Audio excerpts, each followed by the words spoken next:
യൂട്യൂബിന് വിട. സൂര്യയിലെ എല്ലാ പരമ്പരകളും സംരക്ഷണത്തിന് ശേഷം തികച്ചും സൗജന്യമായി സൺ നെക്സ്റ്റ് ആപ്പ് ഡൗൺലോഡ് ചെയ്യൂ. കണ്ടാസ്വദിക്കാം നിങ്ങളുടെ പ്രിയ പരമ്പരകൾ.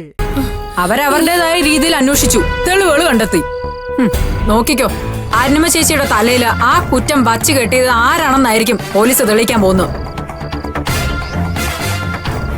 അതും ചെയ്തത് ഈ പൂജയാണെന്നങ്ങ് തെളിയിക്കും.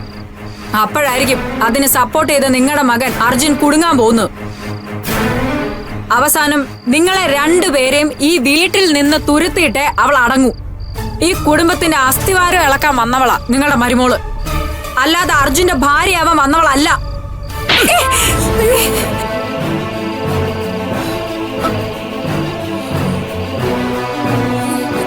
നാക്കിന് എല്ലില്ലെന്ന് കരുതി ഒരുപാട് അങ്ങ് പറഞ്ഞ് കയറരുത്. ആനന്ദേ, അമ്മ ഒന്നും മിണ്ടാതിരിക്കേ. കണ്ടില്ല, കേട്ടില്ല, അറിഞ്ഞില്ല എന്ന് ഭാവിച്ച് കുറെ കാലമായി ഞാൻ കഴിയുന്നു. പ്രിയയെ കൊന്ന പൂജ അവളെ കൊന്നു തെളിയിക്കാനായി ആ ഡ്രസ്സ് എടുത്ത് അലമാരിയിൽ സൂക്ഷിച്ചു എന്നാണോ നീ പറയുന്നത്? ആ ഡ്രസ്സ് അവിടെ വരാൻ രണ്ട് വഴിയുള്ളൂ. ഒന്നുകിൽ പോലീസ് കൊണ്ടുവന്നു വെച്ചു, അല്ലെങ്കിൽ ഈ വീട്ടിലെ ആരെങ്കിലും. അതാരാണെന്ന് അർജുൻ കോടതിയിൽ തെളിയിച്ചോളൂ. ഈ കുടുംബത്തെ ഭിന്നിക്കാനും കുളം തോണ്ടാനും ശ്രമിക്കുന്ന ആരാണെന്ന് അന്ന് മനസ്സിലാവും. എന്നിട്ട് സംസാരിക്കാം ഈ വിഷയത്തെപ്പറ്റി. അമ്മേ, ഞാൻ അമ്മയെ ഒരു കാലത്തും ധിക്കരിച്ചിട്ടില്ല, ഇനിയും അത് ചെയ്യില്ല. പക്ഷേ ജീവിതത്തിൽ നമ്മുടെ കയ്യിൽ നിൽക്കാത്ത ചില കാര്യങ്ങളുണ്ട്. അതിനെപ്പറ്റി തീരുമാനം പറയുമ്പോഴും കൂടെ നിൽക്കുമ്പോഴും ഒന്ന് ആലോചിക്കുന്നത് നല്ലതാ. തെറ്റ് ചെയ്യുന്ന എളുപ്പത്തിൽ അത് തിരുത്താനാവില്ല അമ്മേ, അത് ഓർത്താൽ നന്ന്.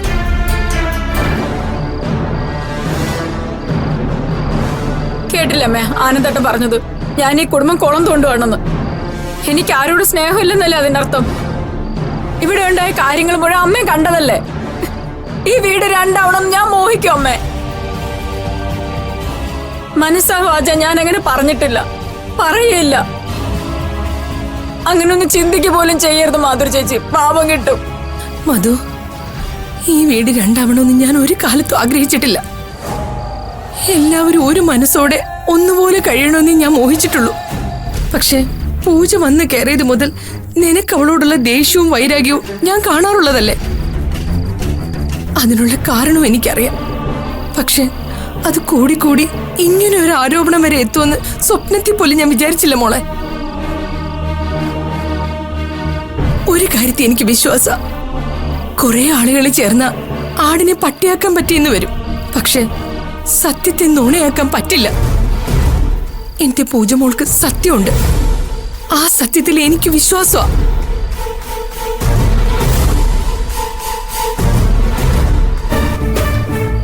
കേട്ടില്ലമ്മേ, മാധുരി ചേച്ചി ആ പറഞ്ഞിട്ട് പോയാൻ എന്താ അർത്ഥം? പൂജ പറയുന്നതാണ് സത്യം, അപ്പൊ അമ്മ പറയുന്ന നുണയാണെന്നാണോ?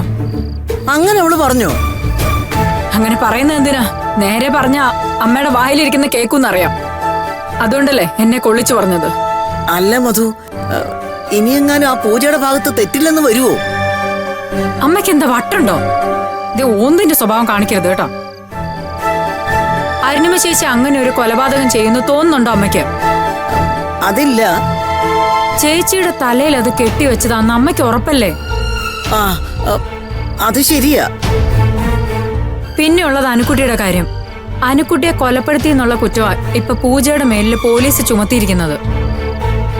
ഒരു കണക്കിന് അത് നമുക്ക് നല്ലതല്ലേ അമ്മേ? നല്ലതോ? നീ എന്തൊക്കെയാ പറയുന്നേ? ഇവരെല്ലാം പറയുന്ന പോലെ അനുക്കുട്ടിയുടെ കാര്യത്തില് പൂജ തെറ്റൊന്നും ചെയ്തിട്ടില്ലെന്ന് തന്നെ വിചാരിക്കുക. അനുക്കുട്ടിയെ കൊന്നു കളയാനുള്ള ധൈര്യമൊന്നും പൂജയ്ക്കും അർജുനും ഉണ്ടാവില്ലെന്ന് തന്നെ കരുതിക്കോളൂ. അങ്ങനെയാണെങ്കിൽ തന്നെ പൂജയുടെ ഭാഗത്ത് തെറ്റില്ലെന്ന് തെളിയിക്കാൻ അർജുൻ അനുക്കുട്ടിയെ കോടതിയിൽ ഹാജരാക്കേണ്ടി വരില്ലേ? അത് നമുക്ക് നല്ലതല്ലേ എന്നാ ഞാൻ ചോദിച്ചത്. അത് ശരിയാ. അപ്പോ ഞാൻ എന്ത് വേണമെന്നാ നീ പറയുന്നേ? അമ്മ തൽക്കാലം ഞാൻ പറയുന്നത് പോലെ ചെയ്താൽ മാത്രം മതി. നമുക്കറിയാവുന്നത് അത് അനുക്കുട്ടിയുടെ ഡ്രസ്സാണെന്നാ. അതമ്മ കോടതിയിൽ പറയണം. അപ്പൊ സർക്കാർ വക്കീല് ചോദിക്കും, അനുക്കുട്ടി കൊല്ലപ്പെട്ടു എന്ന് നിങ്ങൾ കരുതുന്നോ എന്ന്. അതേന്ന് അമ്മ അങ്ങ് പറയണം. ആരെ ആരെയാണ് സംശയം എന്ന് ചോദിച്ചാ പൂജയാണെന്ന് കൂടി പറഞ്ഞേക്കണം. ഇങ്ങനെയൊക്കെ ചെയ്യാന്ന് അമ്മ നന്ദേട്ടനോട് സമ്മതിച്ചിട്ടല്ലേ ഇതൊക്കെ നടന്നത്? ഏതൊക്കെ നടന്നത്?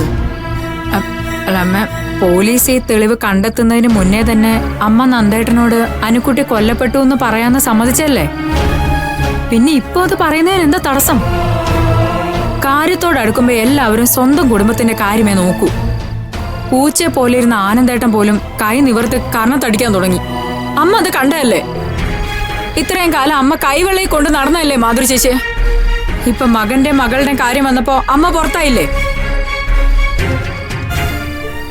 നമുക്ക് നമ്മളെ ഉള്ളൂ അമ്മേ. അമ്മമാരുടെ കൂടെ എന്നും പെൺമക്കളെ ഉണ്ടാവും. അരുണിമ ചേച്ചിയുടെ മകൾ അനുക്കുട്ടിക്ക് വേണ്ടി നമ്മൾ എന്തെങ്കിലും ചെയ്യണ്ടേ അമ്മേ?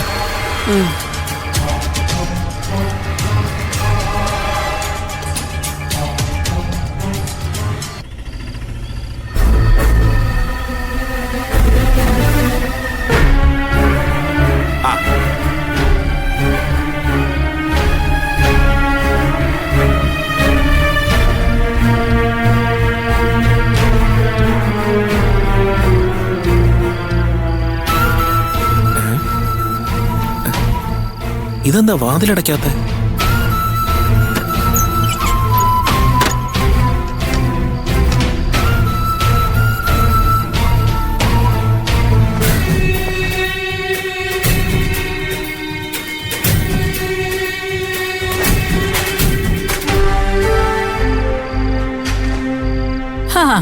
ആരാത്?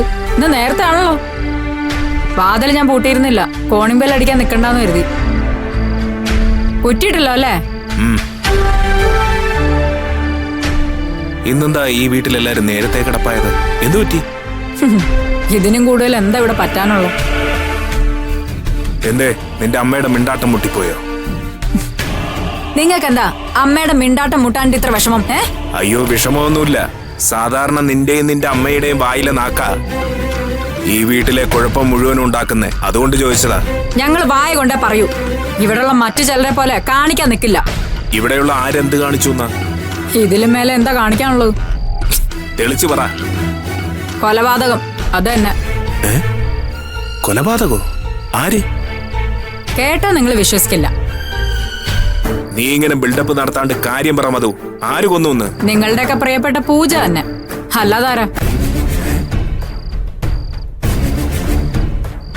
ഹോ, എന്തൊരു പുകഴ്ത്തലായിരുന്നു എല്ലാവർക്കും. റോഡിൽ ആരുമില്ലാതെ കിടക്കുന്ന അഗതികളെ കൊണ്ട് ശുശ്രൂഷിക്കുന്നു. തള്ളി മറിക്കുമായിരുന്നില്ല എല്ലാവരും. എന്താ ചിരിച്ചേ? അസൂയയും കുശുമ്പും മൂത്ത് എവിടം വരെ എത്തുമെന്ന് ആലോചിക്കുകയായിരുന്നു ഞാൻ. എന്നാ അത് ആലോചിച്ചോണ്ട് അവിടെ ഇരുന്നോ. അറ്റമെത്തി. ഇനി മൂക്കാനില്ല എന്ന് ഉറപ്പാവുമ്പോ പറഞ്ഞാ മതി കേട്ടോ. അപ്പോഴേക്കും കേസും കോടതിയും കഴിഞ്ഞ് അവള് ജയിലിലായിട്ടുണ്ടാവും. എന്റെ മനുഷ്യ, അനുക്കുട്ടിയെ കാണാനില്ലെന്നും പറഞ്ഞ് നന്ദേട്ടൻ ഒരു കേസ് കൊടുത്തിരുന്നില്ലേ? അതിന്റെ നടപടി വൈകിയപ്പോ പുള്ളിക്കാരൻ കോടതിയിൽ ഒരു കേസ് ഫയൽ ചെയ്തു. പോലീസ് അന്വേഷണം വന്നു. ഇന്ന് ഈ വീട്ടിലെ റെയ്ഡായിരുന്നു. എന്നിട്ട് അങ്ങനെ മര്യാദയ്ക്ക് ചോദിക്ക്. സാക്ഷി കൊല്ലപ്പെട്ട അന്ന് രാത്രിയില് അനുക്കുട്ടി ഇട്ടിരുന്ന ഉടുപ്പ് പോലീസ് പൂജയുടെ അലമാരിന്ന് കണ്ടെടുത്ത് മനുഷ്യ. അതിൽ നിറയെ ചോരയായിരുന്നു. അതല്ല ഞാൻ പറഞ്ഞു, അവളെ അവര് കൈയോടെ പൊക്കി. ഇവിടെ അർജുൻ ഉണ്ടായിരുന്നില്ലേ? അവന്റെ ഒച്ചയിടലും വാദവും ഒക്കെ കോടതിയിൽ മതി, പോലീസിനോട് വേണ്ടാന്നും പറഞ്ഞ് അവരവളെയും കൊണ്ട് അങ്ങ് പോയി. രാത്രി തന്നെ റിമാൻഡിന് അയച്ചെന്നാ കേട്ടത്. റിമാൻഡോ? അത് പറയുമ്പോ നിങ്ങളെന്തിനാ ഞെട്ടുന്നത്? കൊലപാതകമാണ് കുറ്റം. സ്റ്റേഷൻ ജാമ്യം കിട്ടുമോ പിന്നെ? ഇനി അതേപ്പറ്റി നിങ്ങൾ കൂടുതൽ ആലോചിച്ച് വിഷമിക്കണ്ട. ആലോചിച്ച് വിഷമിക്കുന്നവര് വേറെയും കുറെ ഉണ്ട്. അവരുടെ കൂടെ കൂടി എണ്ണം തയ്ച്ചിട്ട് ഒരു കാര്യമില്ല. പിന്നെ നിന്നെയും നിന്റെ തള്ളയും പോലെ ആ കാര്യത്തിൽ സന്തോഷിക്കുന്നവരുടെ കൂട്ടത്തിൽ ചേരണമായിരിക്കും. എന്തിനും എന്നെ തള്ള പറഞ്ഞാലുണ്ടല്ലോ, അത് ഞാൻ സമ്മതിക്കില്ല കേട്ടോ. അതിന് നിന്റെ സമ്മതം ആര് ചോദിക്കുന്നു? അതെ, എങ്ങോട്ടാ? അർജുനെ ഒന്ന് കാണാൻ. എന്താ? ആശ്വസിപ്പിക്കാനായിരിക്കും. അല്ല, ഇങ്ങനെ ഒരു ചെറ്റത്തരം ചെയ്തിട്ടുണ്ടെങ്കിൽ അത് ഈ വീട്ടിൽ നീ മാത്രമായിരിക്കും ചെയ്യുക എന്ന് ഒന്ന് ഓർമ്മിപ്പിക്കാൻ. എന്താ?